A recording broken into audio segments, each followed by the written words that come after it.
नदिया के पार और हम आपके हैं कौन, ये दोनों फिल्में ऐसी हैं जिनका नाम सभी ने सुना होगा। शायद ही कोई ऐसा हो जिसने ये फिल्में ना देखी हों। तो क्या आपको पता है कि ये दोनों फिल्में एक उपन्यास पर आधारित हैं? और ये उपन्यास है कोहबर की शर्त, जिसको लिखा है केशव प्रसाद मिश्र ने। तो आइए आज से शुरू करते हैं केशव प्रसाद मिश्र का लिखा उपन्यास कोहबर की शर्त भाग 1। कचहरी से काका को 4 बजे फुर्सत मिली। 3 बजे मुकदमे की पेशी हुई, 4 बजे तक बहस। बाहर निकलते ही वकील से विदा मांगी और गाड़ी पकड़ने स्टेशन की ओर लपके। स्टेशन पहुंचते पहुंचते पसीने से नहा गए। पूरब वाली 5 बज्जी प्लेटफॉर्म पर खड़ी थी। बैठने को जगह खोजने लगे।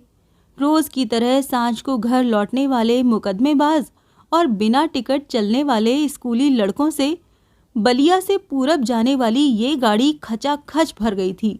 सारी भीड़ 5 स्टेशनों तक की थी। पहले स्टेशन बांसडीह पर ही भरभरा कर भीड़ उतर जाती है, लेकिन काका को 3 स्टेशन रेवती तक जाना था। पूरी गाड़ी के 2 चक्कर लगाने के बाद बड़ी कठिनाई से एक डिब्बे में खड़े होने की जगह मिली। जगह तो मिली, लेकिन गर्मी के मारे खड़े रहना भी कठिन लगने लगा। अंगोछे से हवा करते हुए चुपचाप बाहर देखते रहे। गाड़ी चली, तब जान में जान आई। बांसडीह के बाद सहंतवाड़, फिर रेवती आया। काका उतरे तो दिन डूबने में अभी 1.5 घंटे की देर थी। स्टेशन से बाहर निकलते ही पूरब दक्षिण के कोन पर गड़सा बना हुआ गांव बलिहार दिखाई देने लगता है। धरती तो 2 ही कोस की है, लेकिन चलाती बहुत है। स्टेशन से चौबे छपरा के बीच का चौड़ा सपाट ताल जल्दी कटता ही नहीं। आजकल तो रामपुर के सामने भरी हुई नदी सोना पार करनी पड़ती है। अगर नाव न मिली तो देह के सारे कपड़े सिर में लपेटकर तैरना पड़ता है। अंजोर रहते अगर पहुंच गए तब भी गनीमत रहती है, नहीं तो संजलौके में इस उफनती हुई नदी को देखकर हिम्मत छूट जाती है। भादों की सांझ का कौन ठिकाना। बादल उमड़े तो पहले ही घटा घिराई। फिर काका को रात में रतौंधी होती थी। प्लेटफॉर्म पर उतरकर एड़ी के बल उचक उचक कर काका ने उतरे हुए लोगों को ध्यान से देखा, लेकिन जब गांव का कोई न दिखा तो बाहर निकलने के लिए बड़ी फुर्ती से फाटक की ओर बढ़े। स्टेशन की सीमा के बाहर ढलान के नीचे महाजन की दुकान के पास पहुंचे तो उसने टोका, इधर कहाँ तिवारी जी? काका चलते चलते बोले, गांव जा रहा हूँ महाजन, रुकना नहीं होगा। आज अकेले हूँ, इसी से तेजी है। राह तो बंद हो गई है। हैं? काका चलते चलते रुक गए। क्या कहा? कितने दिनों पर बलिया से लौटे हैं? 3 दिनों गया था शुक्र को, पेशी हुई आज सोमवार को। तभी तो मालूम नहीं है। पानी तो पोखरे तक चढ़ाया है। देखते नहीं, सारे लोग पटरी के किनारे किनारे पुल की ओर छारा पकड़ने को जा रहे हैं। छारा एक छोटी सी डोंगी को कहते हैं। छारा चलने लगा क्या? खूब, चारों ओर जवार में पानी भर गया। अब भी छारा नहीं निकलेगा।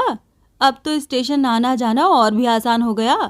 पुल से 4 पैसे सवारी, यहाँ बैठकर एकदम गांव पर उतरना। हमने भी कहा कि लोग पुल की ओर क्यों बढ़ रहे हैं। 3 दिन में सरे डूब गई तो भगवान जाने आगे क्या हो। कहकर काका स्टेशन की ओर वापस मुड़े, जहां से पटरी के किनारे किनारे पूरब की ओर बढ़े। पुल पर पहुंचे तो 2 ही छारा बची थीं, जिनमें 10-10, 12-12 लोग बैठे थे। 3 पहले से ही भरकर आगे बढ़ गई थीं। चौबेपुर, प्योरोटा, रामपुर, अचलगढ़, छेड़ी और अपने गांव बलिहार के चारों ओर जल ही जल दिखाई पड़ता था। दूर तक फैली हुई इस अपार जलराशि को काका देखते ही रह गए। परसों आए थे तो सरेह में भदई लहरा रही थी, और आज उसका नामो निशान तक नहीं। 7-7 फीट ऊंचे जौनहरी जनेरा के पौधों की फुनगी तक नहीं दिखाई देती। चारों ओर गंगा का मटमैला उबलता जल हिलोरे मार रहा था। धन्य हो माता गंगा। काका ने झुककर किनारे से अंजलि भरकर जल ले माथे पर चढ़ाया और डंडे के सहारे एक छारा पर चढ़ गए। छारा को पूरी सवारियां मिल गईं, तो एक मल्लाह अगली फेंग पर, दूसरा पिछली फेंग पर बैठकर पतवार चलाने लगे। छप छप करता हुआ छारा मटमैले जल पर बढ़ चला। बड़ी आस थी कि युग युग का संकट अब दूर हुआ। एक पैर पर दूसरा पैर चढ़ाते हुए काका बोले, कैसे तिवारी जी? सामने बैठे पटवारी शिव बालक लाल ने पूछा। बांध बन जाने से आस थी कि इस साल पानी नहीं चढ़ेगा। हाँ, सरकार ने लाखों रुपए खर्च करके ये बांध बंधवाया, लेकिन पानी के वेग को भला ऐसा बांध क्या रोकता? पानी ने धक्का मारा, तेलिया नाला के पास बांध तरक गया और देखते देखते सरेहों में लबालब पानी। अपार जल पर पतवारों की छप छप के साथ पानी काटता हुआ छारा आगे बढ़ रहा था। जिधर देखो उधर ही जल। रेवती से आगे गोलाई में घूमी हुई रेलवे लाइन के चारों ओर जहां तक आंखें देख सकती थीं, जल ही जल दिखाई पड़ता था। 84 की जनेरा जौनहरी की कचोह फसलें फुनगियों तक डूब गई थीं। बस खेतों में जहां तहां खड़े बबूल के पेड़ ही दिखाई पड़ते थे। चौबे छपरा पहले पड़ता था। किनारे से सटकर मल्लाहों ने छारा लगाया। 5-7 आदमी उतर गए तो मल्लाहों ने बाकी लोगों को इधर उधर सरक कर बैठने को कहा कि आगे पीछे और बीच का भार बराबर हो जाए। भार बराबर करके जब छारा आगे बढ़ा तो पितंबर लाल बोले, हमको तो प्योरोटा उतारते चलते भाई। वाह, छारा पर सवारियां बैठी हैं दक्षिण के लिए, छारा जाए पश्चिम की ओर। काका बोले, चुप रहिए आप, मैं मल्लाहों से कहता हूं। चुप चुप करोगे तो आकर पानी में उलट दूंगा। मल्लाह जैसे इनके बाप के नौकर हैं। हमने खिवाई नहीं दिया है क्या? खिवाई दिया है रामपुर में उतरने की, वहां से पैदल प्योरोटा चले जाइएगा। अगर हम पैदल चलने लायक ना हो तब बलिया से 3 पहिया संग में ले आए होते। मुंशी पितंबर लाल गुस्से से लाल हो गए। देख लीजिए आप लोग, कैसी बोली बोल रहे हैं बलिहार के तिवारी। काका हंसने लगे। 3 पहिया का नाम खराब लगता है तो अलग एक छारा प्योरोटा के लिए की होते। कौन कहे पैसे की कमी है, कानून गोई में अफराद की रकम तो काटे हो। छारा पिंपरा बाबा के पास पहुंच रहा था। नदी में झुकी हुई लंबी टेढ़ी डाल को पानी छू रहा था। काका के मुंह से अचानक निकल गया, बाप रे, 3 दिनों में पानी इतना बढ़ गया। बलिहार आ गया था। हिसाब से मल्लाहों ने किनारे वाले पीपल के पेड़ की सोरों से छारा सटा दिया। पितंबर लाल की बगल से काका उतरकर बोले, कहा सुनी क्षमा करना मुंशी पितंबर लाल। पितंबर लाल और भी चिढ़ गए। पीपल की सोरों से पतवारों को टेक दे मल्लाह ने छारा का मुंह मोड़ दिया। छारा आगे की ओर बढ़ गया। ऊपर चंदन खड़ा था। काका ने टिकरी वाली गमछी उसे पकड़ा दी। आगे आगे चंदन, पीछे पीछे काका अपने घर के लिए चल पड़े। काका निकसार में ताला डालकर जैसे ही खंड के लिए मुड़े कि सामने से आती हुई नेऊर हज्जाम की औरत दिख गई। वो रुक गए। बड़ी थाली को अंगोछे से तोप कंधे पर टिकाए नाउन काका के पास पहुंची तो बोले, का है ठकुराइन? है का? ठकुराइन चुन्हा के बोली, मतलब नखरे से। काका को मौका मिल गया। आज तो लहरदार टिकुली 60 के निकली हो। काका चुप होकर मुस्कुराने लगे, लेकिन नाइन भी तेज थी। भीतर से खुश हो लेकिन ऊपर से बिगड़ कर बोली, तो का तुम पर साटी हैं? काका हंसने लगे। हम पर एक भी साट लेती तो हमारी किस्मत बन जाती। 20 साल से टुकुर टुकुर ताक रहा हूं। ये तीसी फूल की चुनरी, बाप रे बाप, जैसे तुम ही तो खरीद के दिए हो। हम एक बार इशारा कर देती तो तीसी फूल की जगह बनारसी साड़ी होती ठकुराइन। परगसिया मलाहिन तो बनारसी साड़ी पहन पहन के मर ही गईं। कहाँ परगसिया, कहाँ तुम। राम राम, तुमने भी किसका नाम लिया? हमारे लिए हमारा भतार है। 40 के रंडुआ, कुछ तो शर्म हया करो। कौन कहे कि तुम ही बार बिटिया हो? नाती पोतों से घर भरा है। सिंगार पटार देखो तो जवान पतोहू से भी बढ़ चढ़ के। घर से निकल के सबका सिंगार पटार ही निहारते चलते हो। लो अपने घर का बाइन। नाइन तुनक कर बोली। बाप रे बाप, इस उम्र में भी हाव भाव जस का तस है। आगे जवाब देने के लिए नाइन रुकी नहीं। काका के हाथों में बायना पटक कर झेपती हुई नाइन आगे बढ़ गई। काका खंड चले आए। लगभग 12 बज रहे थे। आकर कुबेर के खंड में बैठ गए। खंड में लोगों की बातचीत से जाना कि दूबे छपरा के सहुआ की बेटी के ब्याह में नाच और नौटंकी दोनों आई है, तो मन में गुदगुदी होने लगी। तभी बगल में बैठे बचनवा ने काका के कान में चुपके से कह दिया कि नाच देखने के लिए आज रात रघुनाथ की नाव खुलेगी। तो उनके मन में हिलोरें उठने लगी। लेकिन ठीक ठीक पता कैसे लगे? काका बेचैन होने लगे। पदुम तो पूछने पर दिल लगी करने लगता है। आज तक शायद ही किसी बात का सीधा जवाब दिया हो। काका जानते थे रघुनाथ की नाव खुली तो दल के पदम, कृपाल, अनिरुद्ध और सुमेसर चारों के चारों गोल बांधेंगे। काका थोड़ी देर तक बैठे रहे पर रहा न गया। तो बारी राम, कृपाल, अनिरुद्ध और पदम के खंड में चक्कर काट आए। कृपाल के पेट में दर्द था। पदम के बैल के सींग टूट गए थे। दूसरे गांव दवाई बंधवाने जा रहा था। अनिरुद्ध ने कहा कि उसके पैर में मोच आ गई है। सहुआ के घर नौटंकी आए चाहे बाइस्कोप, कौन देखने जाए? काका निराश होने वाले जीव नहीं थे। रघुनाथ की पलानी में पहुंच ही तो गए। पलानी के आगे नीम तले रघुनाथ के बाप मलिकार बैठे थे। स्पष्ट वक्ता होने के कारण दूसरे के मुंह पर ही बात मार देते थे। पद में काका के बड़े भाई लगते थे, इसीलिए काका उनके सामने जाने में प्राय कतराते थे। लेकिन नाच देखने की झोंक में वो सब कुछ भूल गए। काका को देखते ही मलिहार बोले, किधर से कुलबोरन? सरेह घूम के, बिना सोचे समझे काका ने जवाब दे दिया। भादों के बाढ़ में सरेह घूम के कि नाच के चक्कर में निकले हो? हमको तो रतौंधी होती है मलिकार, नाच से हमें क्या मतलब? 55 का मैं हुआ, लेकिन संजलौके में भी अभी सुई में डोरा डाल दूं और तुमको 40 में ही रतौंधी होने लगी। वह रे कृपा निधान, नाच का नाम सुना कि बयल्ला, आगे नाथ न पीछे पघा। अब तो छोड़ो धर्मावतार, खंड द्वार पर बैठने की अवस्था हुई, मिजाज नभी से भी बढ़ के। क्या देखे हो मलिकार जो ऐसे बोलते हो? मलिकार हंसने लगे।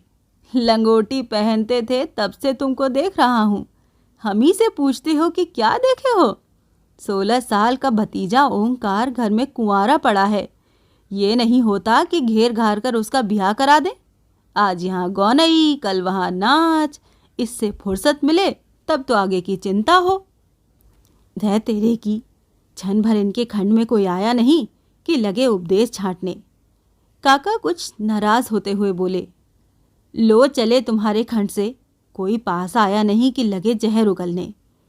खंड के नीचे चबूतरे पर से काका नीचे उतर ही रहे थे कि घर से बैलों का दाना भूसी लेकर मलिकार के लड़के रघुनाथ आ गए। आंख नीची कर सामने बंधे बैलों को दाना चलाने लगे।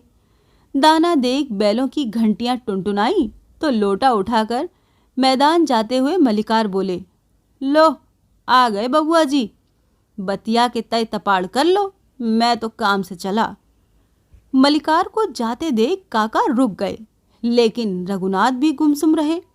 बात खुली नहीं तो काका फिर अपने खंड में चुपचाप लौट आए और ओंकार को माल गोरुओं को जल्दी जल्दी खिला पिलाकर चरण से हटा देने की सलाह दी। पितिया होते हुए भी अपने इस स्वभाव के कारण काका अपने भतीजे ओंकार से दबते थे। बैलों की नाद में भूसा डालते हुए ओंकार ने बोली फेंकी, आज बड़ी जल्दी मची है काका, कहीं का पायत है क्या? जल्दी क्या, बाढ़ बूढ़े का दिन, अन्हार होने पर मस माछी के मारे गोरू खाते नहीं।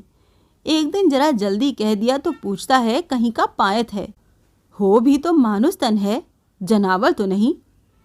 अपने खंड से अनिरुद्ध सब सुन रहा था, वहीं से चिल्लाया, बड़े भाग मानुस तन पावा, कटे ना आज रात भर नौटंकी। अच्छा बरमेसर के बेटा, गौंझी खेत कोडार की माल गुजारी तो बाप ने टिकरी में झोंक दिया। अब पितिया से पेहुरू तुम न करोगे तो करेगा कौन? अनिरुद्ध चुप लगा गया। थोड़ी देर के बाद काका ने बसवार में से खरपतवार बीन कर गोरुओं पर लगने वाली मक्खियां और मच्छर भगाने के लिए धुआं कर दिया। उसके बाद घर चले गए और वहां से बना खाकर दिया बत्ती जलते जलते रघुनाथ के खंड की ओर बढ़े। फेर में थे कि मलिकार के रहते नाच देखने चलने की बातचीत कैसे होगी, किंतु पहुंचने पर जाना कि वो सांझ की गाड़ी पकड़ने को स्टेशन चले गए तो उनकी प्रसन्नता का ठिकाना न रहा। भीतर से प्रसन्न किंतु ऊपर से चुप।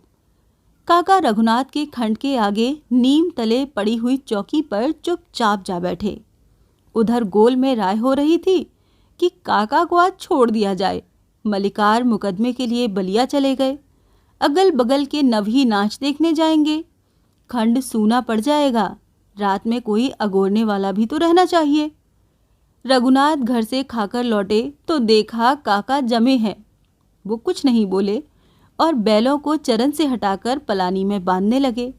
तभी रघुनाथ के संगी राम कृपाल को काका पहचान तो न सके, लेकिन बोली से चीन कर बोले, कहाँ यारो, आज कहाँ की तैयारी है? राम कृपाल कुड़कर बोला, काम न धाम, बस दिन रात नौटंकी। नाच देखने चलना हो तो आज अपनी नाव ले चलो। काका चुप रहे। बस, राम कृपाल फिर बोला, दूसरे के ही कंधे पर बंदूक रखकर फायर करना जानते हो? अपनी नाव खोलने को कहा तो बोली बंद हो गई। साझे की नाव है बेटा, अवगा की नहीं है कि जब चाहा खोल दिया। साझे की है तो तुम्हारा भी तो हिस्सा है। नाच देखने का मन हो तो आज अपनी डोंगी ले चलो। सब दिन तो रघुनाथ की नाव पर झिलहिल काटते हो, एक रात अपनी ही रहेगी तो क्या कम मज़ा मिलेगा? काका फिर भी चुप रहे तो राम कृपाल बोला, चलना हो तो जल्दी बोलो, नहीं तो हम लोग चलें। काका फेर में पड़ गए। बचाव का और कोई उपाय न सूझा तो बोले, अच्छा जाओ खोल लाओ, लेकिन ओंकार को पता न चले, नहीं तो सवेरे आफत कर देगा। खोल क्यों लावे? सब लोग आगे पिपरा बाबा के पास चढ़ जाना। राम कृपाल नाव खोलने चला। बाकी लोग पिपरा बाबा की ओर बढ़े। रतौंधी के कारण रात में काका को पूरी तरह दिखता नहीं था, इसीलिए पिपरा बाबा के पास करीब 10 आदमी जुट गए, जिनमें ओंकार भी था। दुबे छपरा और बलिहार के बीच की दूरी पैदल चलने पर लगभग 2 मील की है, पर बाढ़ के दिनों में नाव से आने जाने के कारण राह सीधी हो जाती है, जिससे दूरी तो कम हो ही जाती है पर समय अधिक लगता है। बाढ़ के दिनों में बलिहार के चारों ओर 3-4 कोस में पानी फैल जाता है और इस हद के सारे गांव के बीच में जैसे नदी के द्वीप बन जाते हैं। सारी फसलें पानी में बह जाती, मवेशी चारे के लिए तड़प जाते, लोगों में त्राही त्राही मच जाती। किंतु गांव के चारों ओर बाढ़ का ठहरा हुआ जल महीने 1.5 महीने तक लोगों को नाव में विहार करने का एक अद्भुत सुख देता था। दिन में लोग छोटी छोटी डोंगियों में इधर उधर आते जाते, क्योंकि आने जाने का साधन सिर्फ ये डोंगियां ही रह जाती। किंतु इस फैले जल पर डोंगियों में रात में घूमने का सुख झिलहिल बाढ़ की और परेशानियां कम से कम रात भर के लिए तो भुला ही देता। चांदनी रात में छोटी छोटी डोंगियों में ढोलक और हारमोनियम के साथ गांव के नौजवानों का दल जब झिलहिर को निकलता तो दृश्य देखते ही बनता। रात के लगभग 8 बजे नाच देखने वालों से भरी हुई बलिहार की डोंगी दुबे छपरा की ओर बढ़ी। पारी पारी सभी डोंगी खेते जा रहे थे। मील भर पहले से ही बारात के बड़े तंबू में जलते हुए दर्जनों पेट्रोमैक्स की रोशनी डोंगियों में भरे हुए नच दिखउओं के मन में अपार उत्सुकता भर रही थी। पास पहुंचे तो देखा 2 बड़े बड़े तंबू नच दिखउओं से खचाखच भरे थे। नाव पास की बसवारी में बांध दी गई। जिसको जहां जगह मिली भीड़ में बैठ गया, लेकिन रघुनाथ काका के पास बैठे। पैर तले डंडा दबाकर काका बैठे, पीछे रघुनाथ। सामने मंच पर का पर्दा अभी उठा नहीं था, इसीलिए लोगों में कुछ बेचैनी सी थी।